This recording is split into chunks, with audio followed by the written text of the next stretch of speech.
growing scandal involving Prince Harry and his last remaining genuine charity project, the Invictus Games.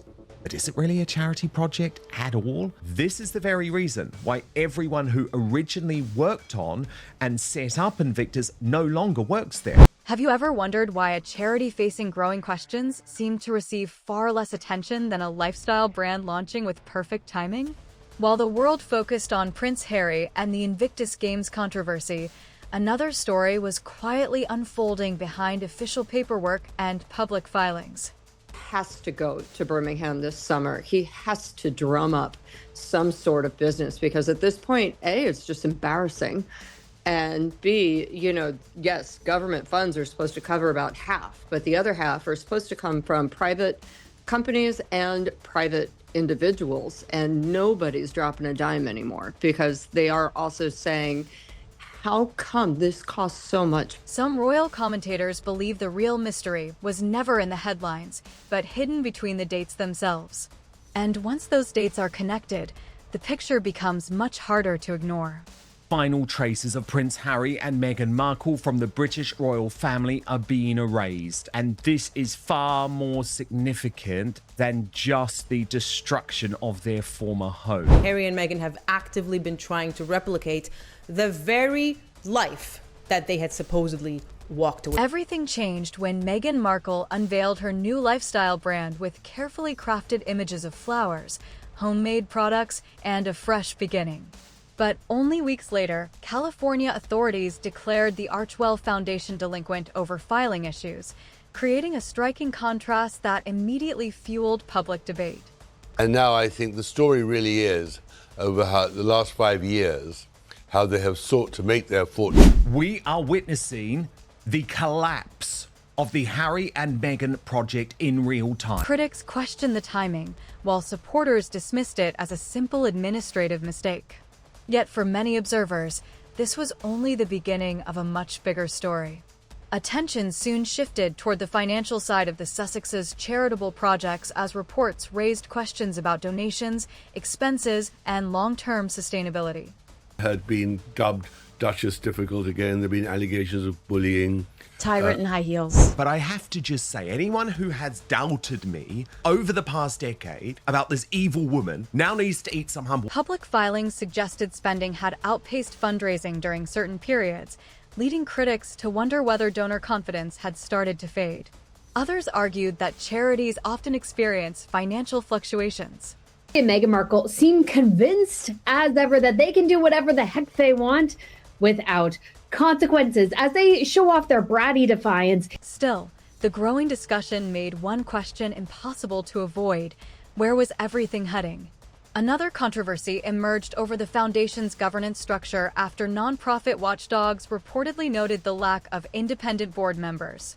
Furious King Charles has decided to completely remove all traces of Harry and his time at Frogmore Cottage. Harry and Meghan spent heavily on turning the property into their family base, and the UK taxpayer had to foot the bill. $3.2 million.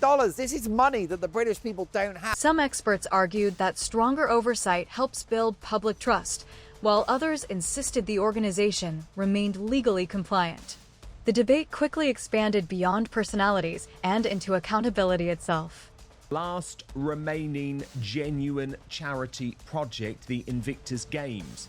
But is it really a charity project at all? This is the very reason why everyone who originally worked on and set up Invictus no longer works there. Harry has to go to Birmingham this summer. He has to drum up some sort of business because at this point, A, it's just embarrassing.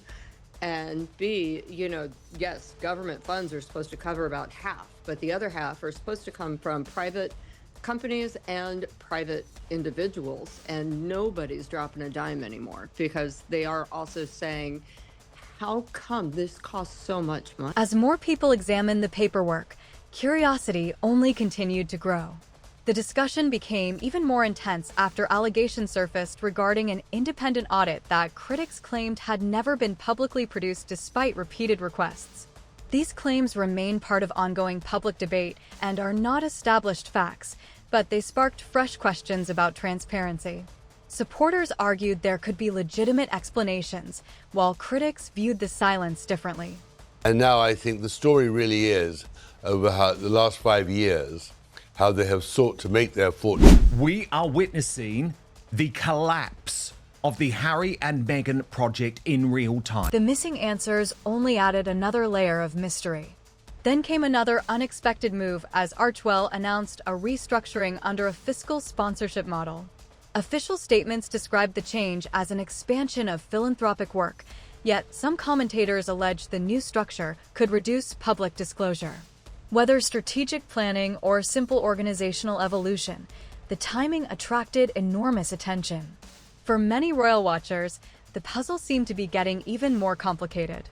Oh God, when everything is spiraling out of control, when only 10 people have turned up to your key speech, when you decide to accidentally post pictures, look at this, of your husband having an argument with the nanny on your wedding day, then what more is there to do than yet another disastrous advertising post making zero sense, but showing that you are, these days, pretty damn crazy. The amount of photos that she put just made her really look like kind of an insane narcissist. There were a lot of just her. And that one photo that you were just talking about is such a bad mistake. Well, it's interesting because you would have thought that somebody who had been there on that day, Serena, Oprah, the Clooneys, Priyanka Chopra. Yes, she's even another Elton one. John, even Elton John, who she actually put a picture of him up. The only celebrity that she put a picture of, because of course she wants to tie herself again to Diana. None of them said, "What a great day,"